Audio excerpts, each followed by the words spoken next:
dizzy damn here. Yo, so think of your eyes as like your permanent body cams that are always recording and never turn off, right? I was in first of all, shout out to the big bro Eric Bell with a B. A very intelligent, very confident brother. I was actually in one of his YouTube lives yesterday. Go check those out. Very good medicine for the mind. But a subject came up about people and their flaws, and what I find kind of funny is that like the people who are like very like strong like on the surface, like they have like the like most minute flaws, and everybody has them. Like no person is without flaw, but it's like somebody who can like Eric, like, or just anybody who like can speak to the masses and who are able like to inspire people through actions or through words. For example, like Eric, he's a personal trainer besides like the YouTube like live stuff he does, right? And so we were talking about flaws, and he pointed out his flaw, which is like not being able to look a person in the eye for like a long period of time because of the awkwardness of it. Whether it's like a short-winded like conversation or a long-winded exchange, like he can't maintain the eye contact because of the awkwardness. The way I see it, and I'm nowhere in shape or form saying like I'm a professional or anything like that, just like based off of experience, but when you have an exchange with anyone, like the awkwardness goes two ways. It's just all about embracing the awkwardness in the moment. Like a couple examples, like if you're sitting in like if you're on a long car ride and you're sitting in a car, there's no music playing. There's no music playing and like nobody's talking. Out of those two people, or maybe even four people in that car, somebody is gonna feel like they have to speak, like to break the tension or to break the ice. The person who embraces that awkwardness is the person who's actually able to sit there and not say nothing. That's something that I practice on, just because like I find it funny like that. Like 9 times out of a big 10 that somebody's gonna say something because they can't handle being in that silence. Or it's the same thing with like body language and like eye contact.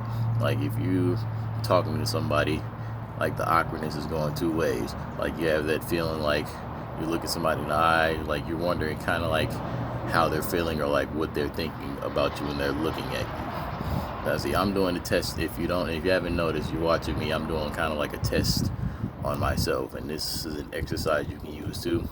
Like one habit that people have, like when they're on webcam or like looking at their front camera, they're not exactly looking at the eye, which is the lens, right?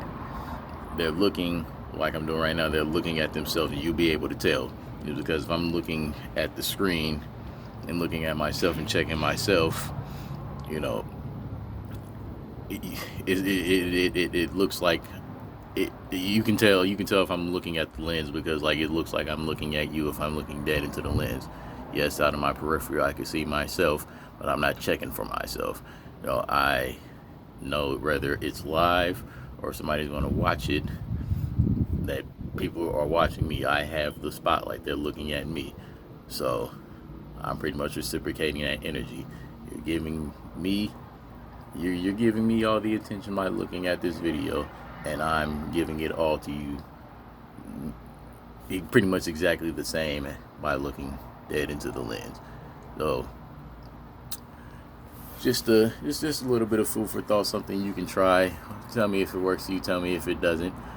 But the next time you have like a one-on-one exchange with an individual, like think of you looking them in the eye as you looking into the lens. Like literally make it a point to not break eye contact. Like you don't have to be like awkward about it. You don't have to be bug-eyed and like just chill, just be cool. Make it a point not to break the eye contact. And what you will see, hold on, there's a truck rolling by, and what you will see, you might even laugh at yourself a little bit, is because you will see just how you will see just how equally awkward somebody will respond through their body language if you don't break the eye contact. Like, it could be something simple, like the first 5 seconds.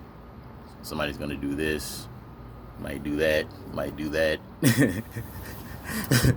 You know, they might fidget a little, and it's not a bad thing. Like I said, that same awkwardness you feel, they feel the exact same. Now, the person who embraces that awkwardness, the person who embraces that awkwardness will either keep that eye, will make it the same point. Will make it a point to also either not break that eye contact, or like maybe even do something funny, like what I would do something funny as simple as, like, oh snap, like, is there something on my face or something in my nose? Like, you know, like I got crust in my eyes, or I got a booger in my nose, like something like that. You might even say, or do something funny like to that nature, you know. Yeah, I just, I got inspired to make this video. It took me a while to do it, and after I got off the live, like I got like very inspired to do it, like after I heard that. So hopefully this is a little food for thought, and you can, practice and try the exercise I'm doing, and let me know how I did. I know I probably cut my eyes and cut away from the camera, but again, that's everybody. Nappy hair, don't care. Dizzy damn hair. It's always a privilege to be on this. Godly. It's always a privilege to be in front of this lens. Whoever you are, wherever you are in the world, please make it count. Do not go crazy. All right, out of here.